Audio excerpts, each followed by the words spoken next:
네, 안녕하십니까. 이번 124회 정보관리기술사 3교시 해설을 맡은 임호용입니다. 네, 그럼 기출문제 풀이 시작하겠습니다. 네, 이번 1번부터 6번까지의 문제는 약간 고전 토픽의 문제로 많이 진행됐었습니다. 그 중에 첫 번째 문제, 1번 문제만 현 채택을 반영한 문제가 나왔었는데요. 1번을 제외하고 나머지 문제들은 잘 쓰였을 거라고 예상이 됩니다. 네, 1번에 최근 우리나라 IT 기업이 현재 개발자 공급이라는 매우 어려운 상황에 직면해 있다. 이의 원인과 해결 방안을 다음 관점에서 설명하시오. 서비스 분야의 산업 특수성과 노동 특성 관점에서의 원인과 소프트웨어 산업진흥법에 명시된 하도급 구조 개선 제도의 한계점과 개선 방안에 대한 문제입니다. 네, 이거는 이제 작년에 이제 12월 달에 이제 이슈 리포트, IT 서비스 분야의 특수성과 근로 환경을 개선을 위한 시스템에서 문제가 출제된 것으로 보입니다. 하지만 그 이후에 올해 2월 달에 게임업계로부터 시작된 개발자 연봉 인상과 IT 산업 전문화의 영향, 그리고 개발자 이탈에 대한 문제가 제기가 되었고, 올해 4월 소프트웨어 개발자가 대란, 부족으로 인한 심화 현상이 가속되었습니다. 그래서 현재 IT 기업에서 개발자 공급이 부족한 문제점을 일단락에 설명을 해주고, 이러한 현황에 대해서는 다단계 하도급 개발자의 처우 문제, 그리고 조직 내 개발자의 이탈이 심화가 되는 상황이 많이 발생하고 있습니다. 이러한 문제로는 IT 서비스의 산업 특수성과 근로자의 노동 특성이 원인으로 잡히고 있습니다. 이러한 것으로는 하도 구조 개선과 이를 어떻게 해결해야 되는지 조직적 혹은 인적으로 대응을 해야 되는 문제로 풀었습니다.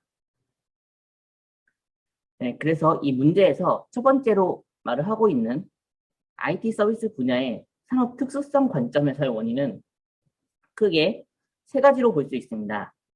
산업 관점, 시장 관점, 기업 관점으로 구분을 나눌 수가 있는데요. 크게 산업군에서의 영향이 시장에 같이 영향을 주고, 이러한 시장은 각 기업에도 영향을 줍니다. 이러한 영향을 받으면서 서로 혈류, 피드백되는 현상으로 각 산업 시장계에 악영향을 미치고 있습니다. 그래서 산업계에서는 산업군의 분류가 불가능한 원인과 시장에서는 내수 위주, 그리고 기술 혁신 변화가 부족한 것, 그리고 기업은 사업 구조의 특성의 원인을 짚고 있습니다. 그래서 이런 IT 서비스의 특수성은 시장과 기업뿐만 아니라 노동 특성에도 영향을 미치고 있습니다. 노동 특성 관점에서의 원인은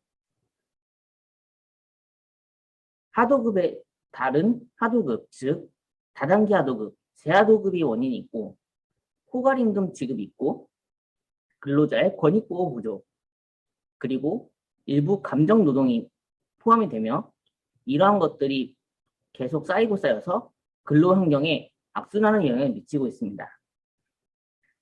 그래서 근로 환경에서는 포괄임금제, 근로자의 권익보호 부족, 업무 환경에서는 감정노동 수행과 다단계 하도급 관행, 그리고 이를 통한 근로환경 악순환의 문제가 있습니다. 이런 문제 중에서 특히 다단계 하도급으로 인해서 기업과 개발자의 근로 환경이 악순환이 발생하고 있으며, 이에 따른 개선이 필요하다고 짚어내고 있습니다. 그래서 다음으로 소프트웨어 산업진흥법에 명시된 하도급 구조 개선의 한계점과 개선 방안으로는, 첫 번째, 한계점은 이러한 하도급 제한, 재하도급 금지, 하도급의 사전 승인으로 대해서 민간, 탈법, 우회 관점에서 문제점이 많이 발생하고 있습니다. 이러한 것으로는 민간의 사업에는 적용이 불가능하고 실태 파악이 불가능한 문제가 있으며 법적인 문제로는 탈법 사항과 근로 환경의 부재가 있습니다. 그리고 이러한 하도급을 우회하는 방법으로는 제재에 대한 회피가 있는데요.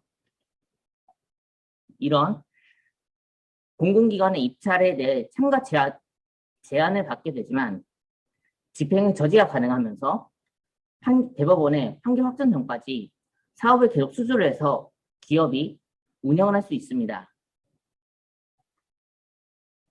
이러한 소프트웨어 개발은 건설업과 유사함으로 인해서 건설업계의 개선 사항을 참고해서 개선 방안을 도출하고 있습니다.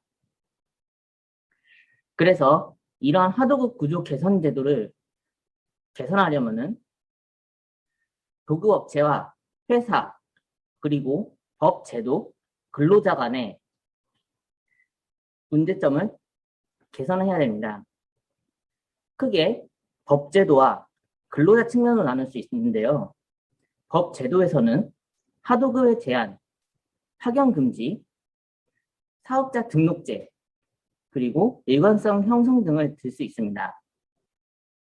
근로자 측면에서는 임금 보전의 특례, 그리고 처우 개선, 사회보장 특례, 적정임금제 도입으로 이 하도급의 문제를 개선을 할 수 있습니다. 이러한 하도급을 해결을 통해서 우리나라 IT 기업이 개발자의 공급 문제를 해결하기 위해서는 조직적으로는 포괄임금제를 폐지, 그리고 간접 고용, 프리랜서가 아닌 기업의 직접 고용, 그리고 준법 정신을 준수해서 행동을 취해야 합니다. 그리고 인적 대응으로는 개발자의 권익보호 개선, 그리고 처우 개선, 그리고 감정 노동의 차단으로 이러한 기대 효과는 적정의 노동 대가를 지급하고 개발자의 수요가 증가하고 이를 통해 공급이 증가되는 결과를 낳을 수 있을 것입니다. 그리고 이러한 행동을 통해서 근무 환경의 개선을 기대할 수 있습니다. 네, 요즘에 이제 사회 문제로 기업의 개발자 처우에 대해서 문제가 많이 발생하고 있습니다. 이러한 문제가 125회에도 예상이 되므로 한번 내용을 확인해 보시는 게 좋을 것 같습니다. 네, 두 번째 문제입니다. 자료구조의 힙의 두 가지 유형인 맥스 힙과 민 힙을 설명하라는 문제입니다. 여기서 물어보는 것은 자료구조의 힙의 유형인 맥스 힙과 민 힙입니다. 네, 그래서 첫 번째 단락에는 힙의 개요, 그리고 이 힙이 어느 위치에 있는지, 자료구조, 비선형 구조, 트리의 이진 트리, 힙으로 단락을 유도를 할 수 있습니다. 그래서 이런 힙은 최대값, 최소값을 찾는 연산을 빠르게 하기 위해 고안된 완전 이진 트리 기반의 자료구조입니다. 이러한 힙의 특징으로는 완전 이진 트리, 반정렬 상태, 중복값을 허용하는 특징을 갖고 있습니다. 이러한 힙은 맥스 힙과 민 힙으로 구분이 됩니다.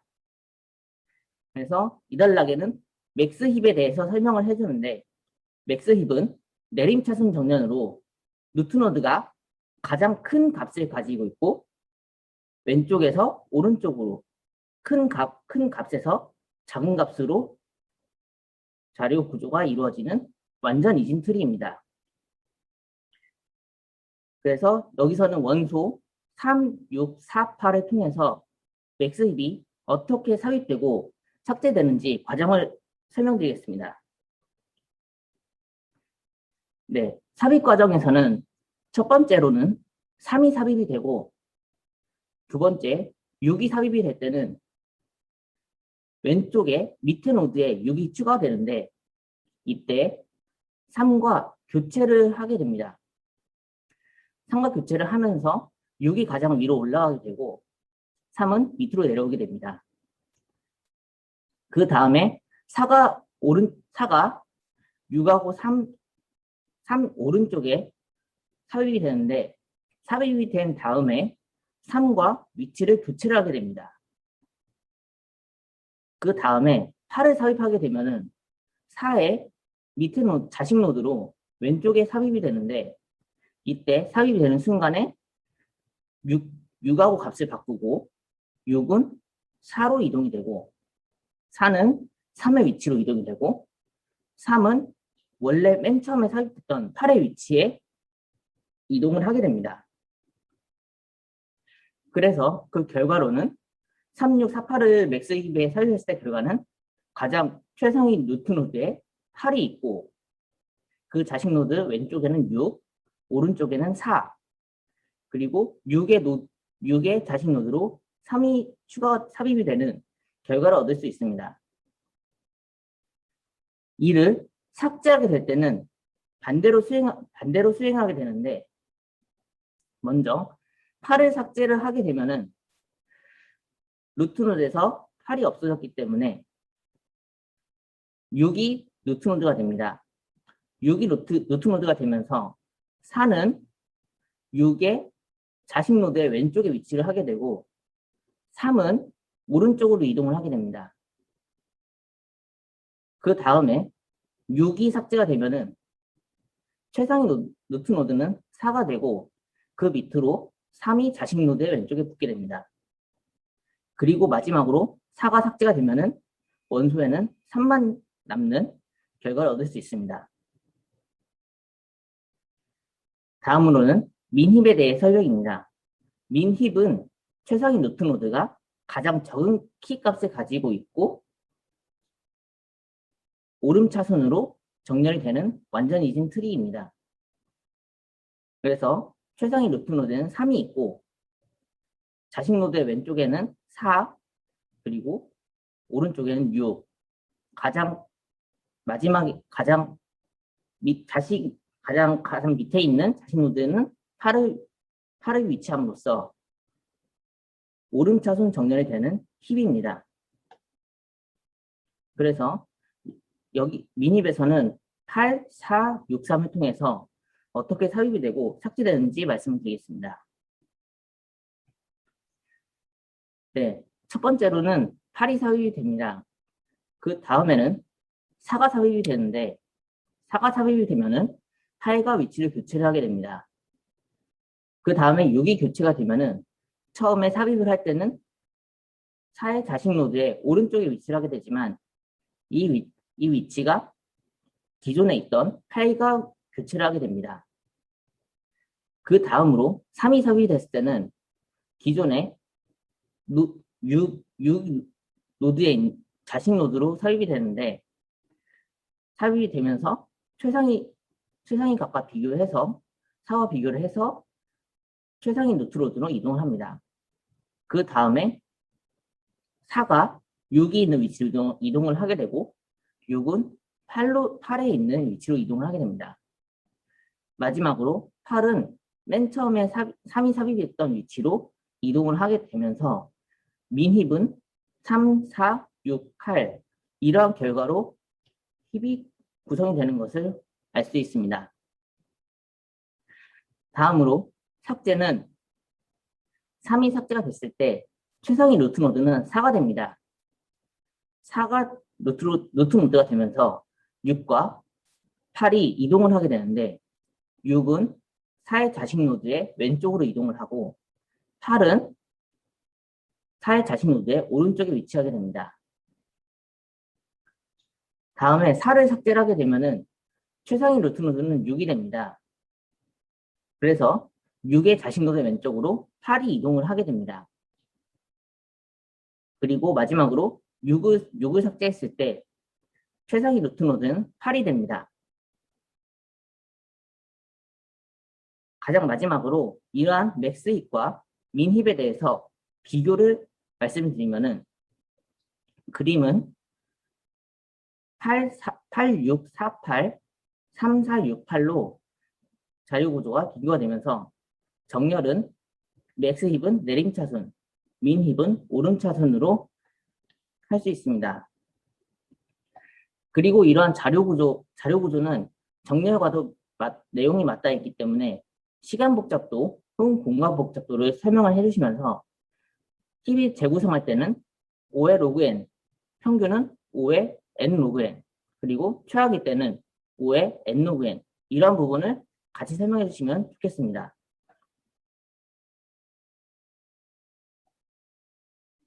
네, 세 번째 문제로는 NoSQL의 모델링 패턴 3가지, 그리고 NoSQL의 모델링 절차를 설명하라는 문제입니다. 네, 물어보는 게 2가지이기 때문에 이러한 모델링 패턴과 모델링 절차를 설명하는 데 있어서 NoSQL의 모델링이 무엇인지, 그 다음에 이러한 모델링 패턴과 모델링 절차, 그리고 이러한 패턴과 절차를 수행하는 데 있어서 주의사항으로 풀었습니다. 그래서 첫 번째는 NoSQL의 모델링이 무엇인지 정의를 말씀드리면은 쿼리 결과 지향, 비정규화를 통해 NoSQL에 저장할 다양한 데이터를 구조원을 설계하는 방법으로 설명을 하고 있습니다. 그래서 이런 특징으로는 쿼리 결과 지향, 비정규화를 들 수 있습니다. 이러한 NoSQL의 모델링은 패턴 선정과 절차를 통해서 이루어지게 되는데요. NoSQL의 모델링 패턴은 NoSQL의 내부 그리고 외부 관점으로 설명을 하고 있습니다. 그래서 NoSQL의 내부 관점에서 모델링 패턴을 설명해 드리면은 디노멀라이제이션, 어그리게이션을 들 수 있습니다. 디노멀라이제이션은 데이터를 중복해서 저장하는 방식으로 기존의 RDBMS의 비정규화를 예로 들 수 있습니다. 그리고 어그리게이션은 해당 NoSQL의 컬럼 부분에 공통 필드를 삽입해서 공통 데이터를 모아서 구성하는 패턴입니다. 이렇듯 NoSQL의 내부 관점에서 모델링 수행하게 되면은 이러한 데이터가 차지하는 스토리지 용량과 조인의 문제를 내포하고 있습니다. 다음으로 NoSQL의 외부 관점에서 모델링 패턴을 설명드리면은 외부 관점에서는 어플리케이션 사이드 조인이 있습니다. NoSQL의 어플리케이션 사이드 조인은 어플리케이션 단에서 NoSQL의 테이블을 참조해서 데이터를 불러와서 조인을 하는 경우입니다. 그래서 어플리케이션에서 조인 로직을 수행하기 때문에 어플리케이션의 성능 하락에 문제가 있을 수 있습니다. 이러한 모델링 패턴을 활용하기 위해서 모델링의 절차가 필요합니다. 그래서 이러한 모델링의 절차로는 모델링 준비 설계, 모델링 수행, 모델링의 선정, 최적화, 크게 3가지로 구분할 수 있습니다. 첫 번째로 준비와 설계 단계에서는 도메인 모델을 파악하고 데이터가 어떻게 출력이 될 건지 형태를 디자인합니다. 그리고 두 번째 모델링 단계에서는 이러한 준비 설계 단계에서 도출된 패턴을 이용해서 데이터 모델링을 수행을 하고 이러한 최적화가 필요한 기능을 나열을 하게 됩니다. 다음으로 이러한 모델링에 적합한 후보의 NoSQL의 선정과 선정 후에 최적화 단계가 있습니다. 그래서 후보 NoSQL의 선정과 테스트를 수행을 하고 이러한 테스트를 통해서 NoSQL의 최적화 방법을 도출을 하고 그에 맞는 하드웨어 디자인, 용량 산정 등을 수행하게 됩니다. 그래서 이러한 NoSQL의 최적화와 하드웨어 디자인을 할 때에는 용량과 이런 NoSQL의 성능에 대해서 확인이 필요합니다. 마지막으로 이런 NoSQL이 모델링이 수행이 될 때 주의사항이 몇 가지가 있는데요. NoSQL의 성능과 쿼리 최적화, 그리고 이를 뒷받침할 수 있는 하드웨어 용량, 즉 스토리지의 용량 등을 예로 들 수 있습니다. 그리고 마지막으로 이러한 NoSQL과 하드웨어를 사용하는 어플리케이션의 설계를 예로 들 수 있습니다. 이러한 것들을 모두 고려해서 적절한 NoSQL을 선정을 하고 이러한 NoSQL을 사용하는 어플리케이션의 성능 향상을 기대할 수 있습니다. 이러한 NoSQL의 성능 개선을 위해서 지속적으로 데이터를 어떻게 조인하고 모델링할 것인지에 대해서 발견하고 적용하는 것이 필요하겠습니다.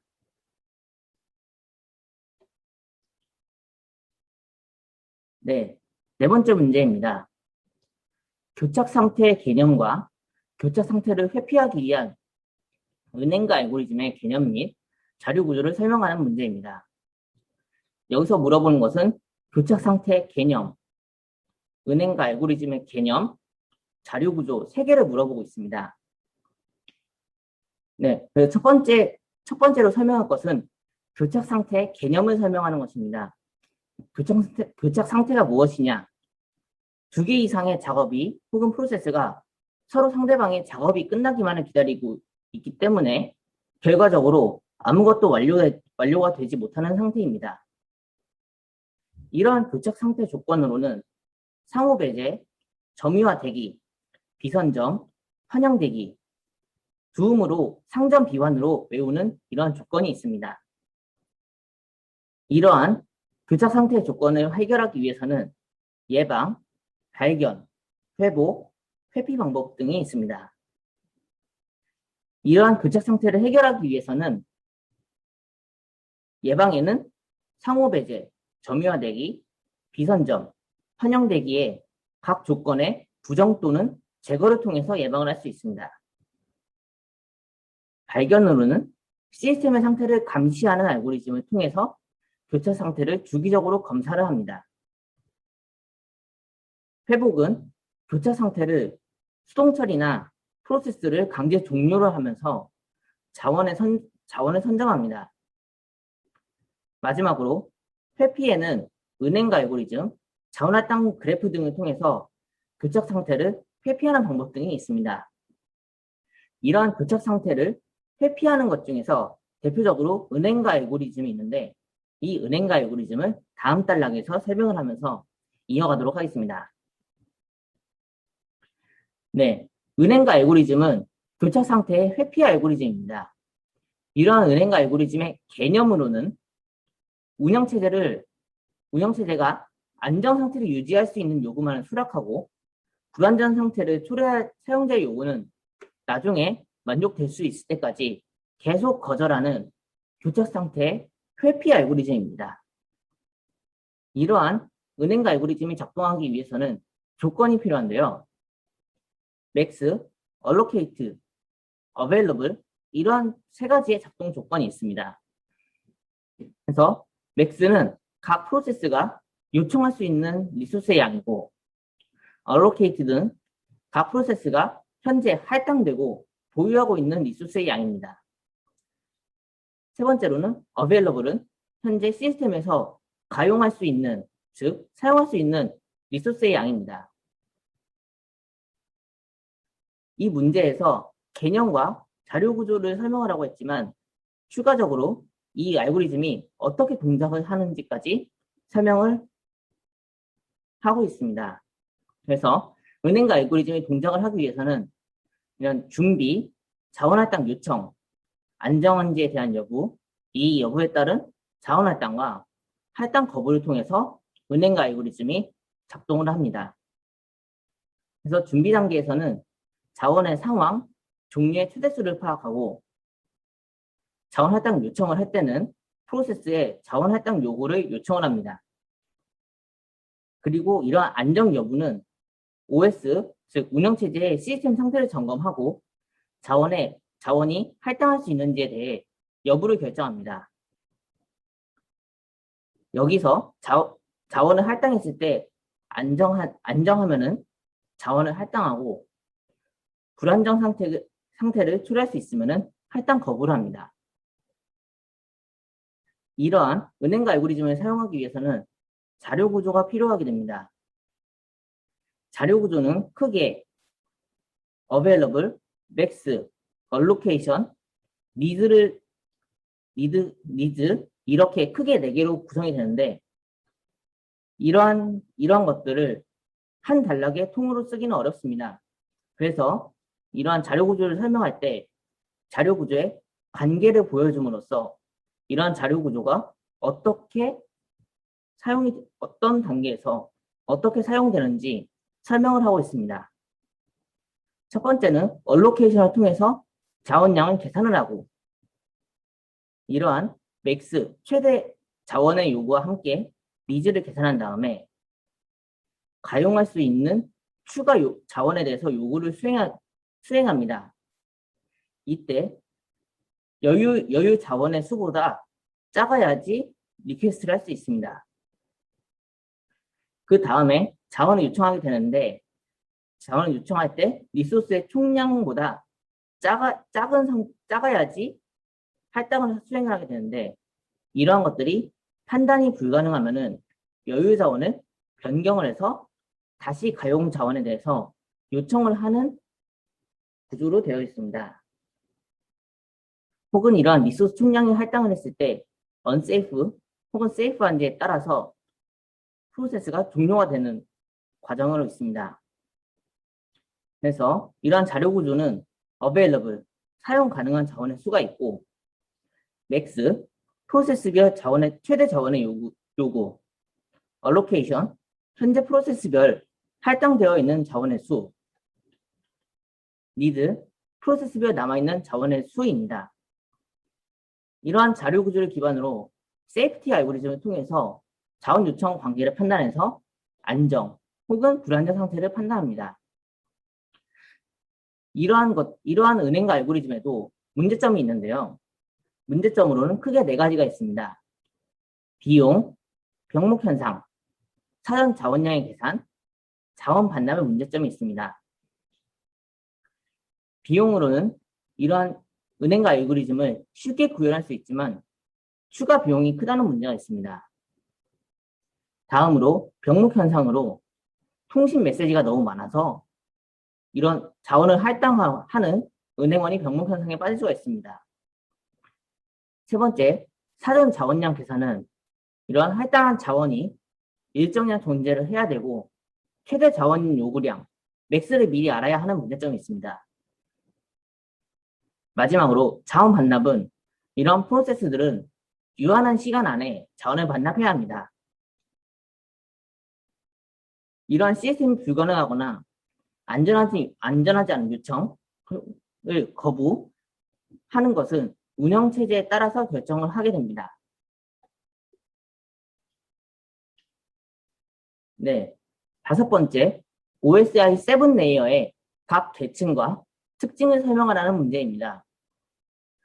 OSI 7 레이어는 크게 상위 계층과 하위 계층으로 나눌 수 있습니다. 저는 여기서 상위 계층과 하위 계층을 구분해서 설명을 드리도록 하겠습니다. 먼저 OSI 7 레이어의 정의부터 설명을 하겠습니다. OSI 7 레이어의 국제 표준은 ISO 7498 B0 스탠다드입니다. 모든 네트워크 통신에서 생기는 여러 가지 충돌 문제를 완화하기 위해서 ISO에서 표준화된 네트워크 구조를 제시한 기본 모델입니다. 이러한 목적으로는 각 계층은 하위 계층의 기능만 이용하고 상위 계층에게 기능을 제공합니다. 이렇게 계층으로 구분한 이유는 각 계층은 독립되고 각 다른 계층에게 종속되지 않으면서 네트워크의 독립성을 유지할 수 있도록 해주는 효과가 있습니다. 이러한 OSI 7 레이어와 특징은 계층 구조, 참조 모델의 특징이 있으며 이러한 기능으로는 통신 기능과 전달 기능이 있습니다. 계층 구조는 서로 독립적, 상위 계층으로는 기능을 제공하고 하위 계층의 기능을 이용합니다. 참조 모델은 네트워크를 위해서 표준 개발의 공통 기법을 제시를 하고 있습니다. 그리고 통신 기능으로는 동기화 서비스 유지, 데이터 번역 등의 기능을 수행하며 전달 기능은 연결 설정, 경로 설정 등 데이터가 수신 측에 도달을 하기 위한 기능입니다. 이러한 각 계층의 통신의 원리는 서비스 프리미티브의 원리로 수행을 합니다. 네, 다음으로 OSI의 7레이어의 각 계층을 설명드리겠습니다.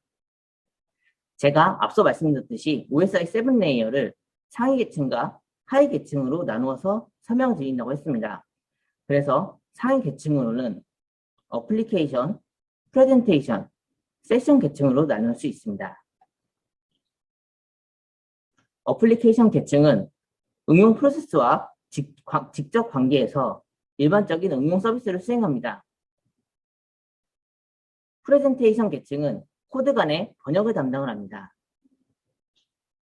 세션 계층은 양 끝단의 응용 프로세스가 통신을 관리하기 위한 방법을 제공하는데 여기서는 예를 들어서 프로세스의 번호, 예를 들어 포트 번호 이런 것들을 예로 들 수 있습니다. 이러한 계층의 데이터 단위는 데이터, 메시지로 표현할 수 있고 프로토콜은 어플리케이션은 FTP, HTTP 등의 프로토콜이 예로 있습니다. 그리고 프레젠테이션 계층의 프로토콜은 MPEG, JPG 등 파일 확장자 주로 표현이 되는 이런 것들이 프레젠테이션의 계층의 프로토콜입니다. 그리고 세션 계층의 프로토콜은 전 이중통신, ITP, SSL, TLS 등이 있습니다. 이러한 상위 계층은 주로 통신 기능을 수행합니다. 다음으로 하위 계층에 대해서 말씀드리겠습니다. 하위 계층은 상위 계층의 3계층을 제외한 나머지의 모든 계층을 의미합니다. 그래서 트랜스포트 계층은 네트워크 종단 간 사용자들이 신뢰성 있는 데이터를 송수신할 수 있는 역할을 수행합니다.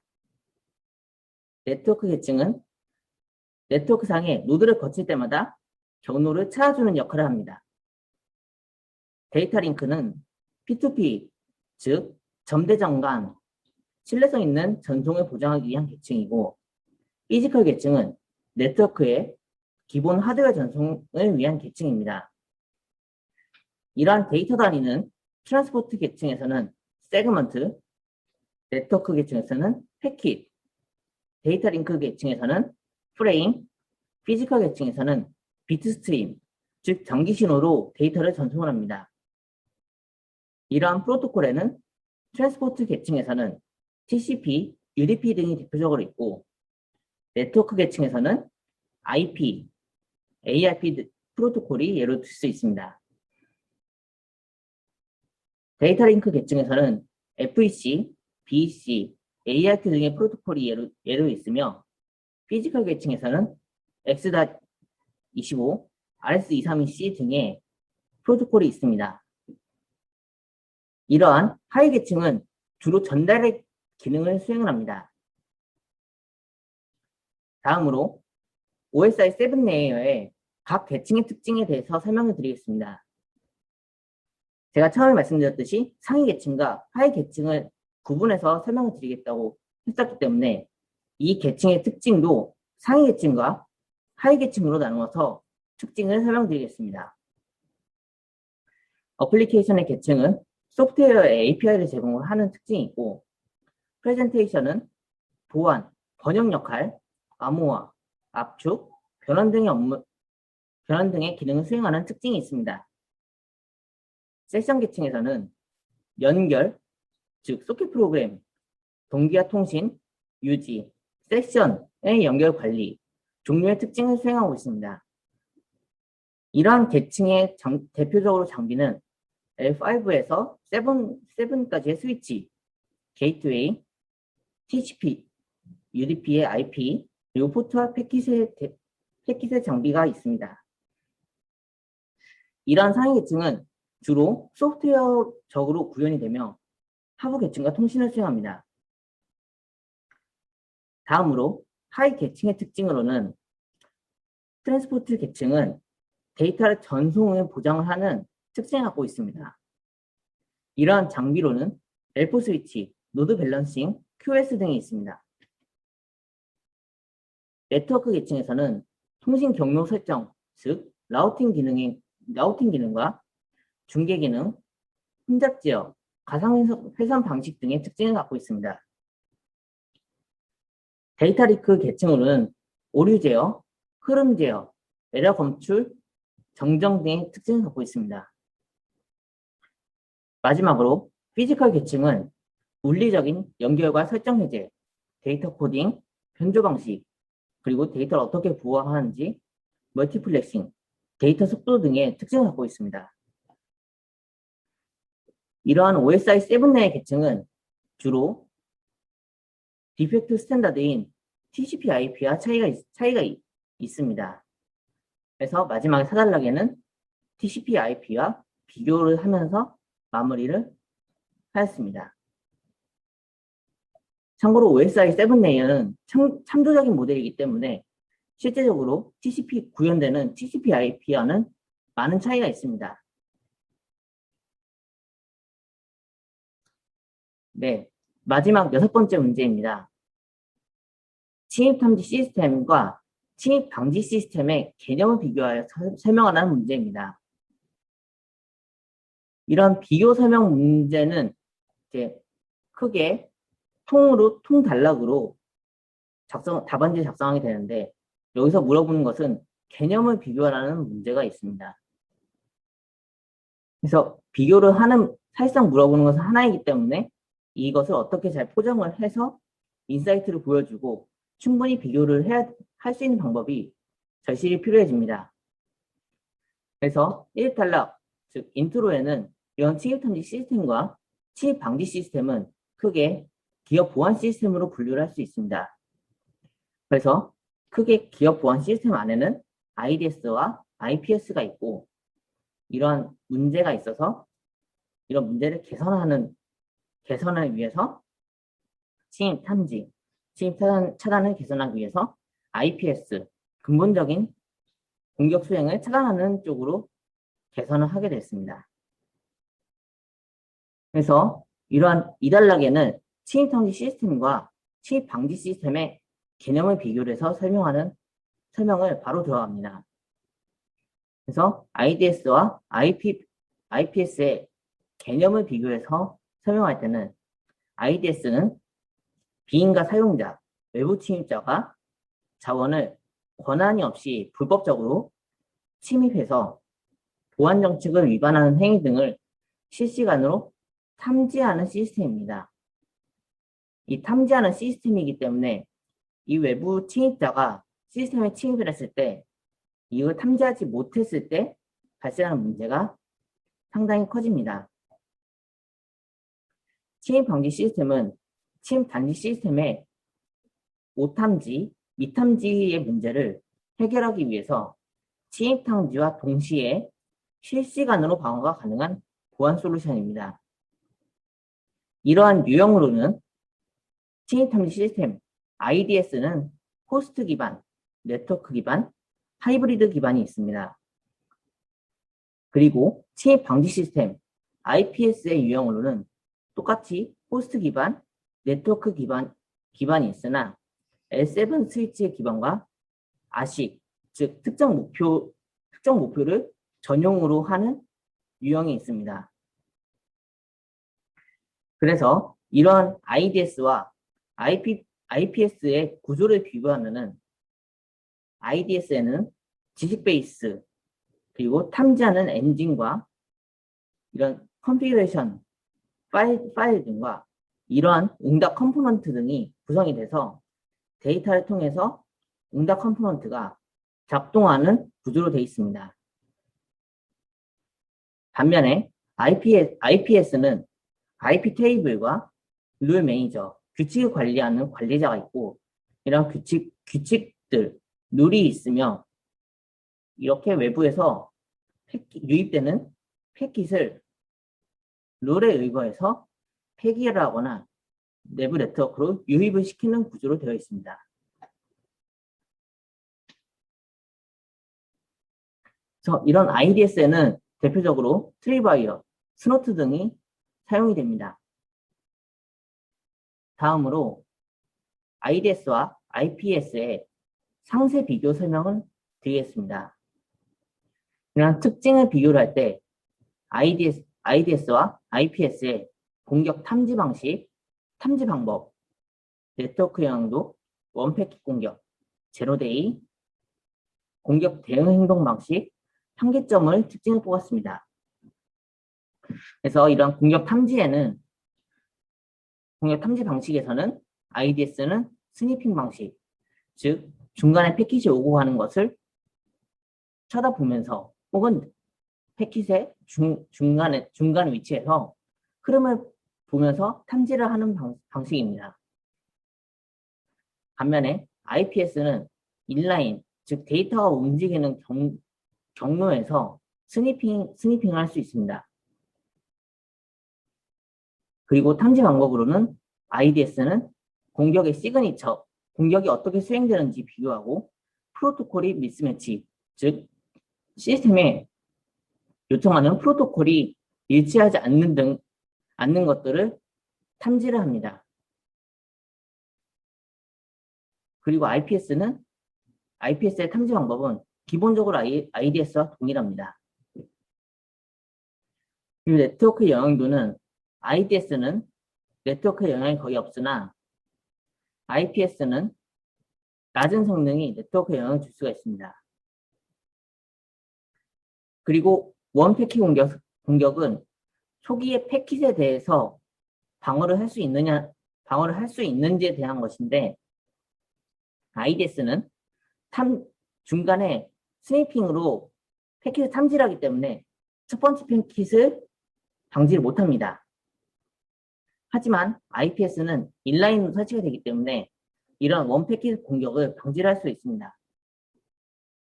그리고 제로데이 공격, 즉 알려지지 않은 취약점 공격에 대해서는 IDS는 공격 시그니처를 비교를 하지만 기본적으로 스니핑을 하기 때문에 방지를 못하는 부분이 있습니다. 하지만 IPS는 어느 정도 방지를 할 수 있습니다. 그 다음으로 공격 대응 행동 방식은 IDS는 어떠한 이벤트가 발생한 이후에 대응을 하는 리액티브 방식을 취하고 있습니다. 하지만 IPS는 액티브 방식으로 탐지한 즉시 대응을 수행합니다. 그리고 IDS의 한계점으로는 자유롭게 전개와 IPS는 주로 네트워크 단에서 위치를 하게 되는 한계점이 있습니다. 그리고 이러한 IDS와 IPS의 수행 기능을 비교할 때 연결 방법, 차단 방법, 원웨이 어택, 디도스, 도스 공격을 어떻게 차단하는지에 대해서 설명하고 있습니다. 이러한 기업 보안 시스템에는 IPS, IDS도 있지만 방화벽도 같이 있습니다. 그래서 이러한 비교 문제에서 IDS, IPS, 그리고 파이어월까지 차달나게 언급을 해주면서 비교로 끝나는 문제로 풀어냈습니다. 그래서 마지막으로 IDS, IPS, 방화벽과 비교를 하는 데는 이러한 서비스 중단의 장애 극복, 실시간 네트워크 세션의 감시, 원바이러스의 탐지 혹은 차단, NAT, 네트워크 주소를 번역할 수 있는지, 그리고 포트를 지원하는 것들, 그리고 장점과 단점으로 이런 IDS, IPS, 파이어를 비교를 수행하고 있습니다. 그래서 이러한 보안 시스템을 기업에서 구축을 하게 될 때는 방화벽, IDS, IPS 조합으로 효과적으로 공격을 탐지, 차단할 수 있는 보안 시스템의 구축이 필요하겠습니다. 이상입니다.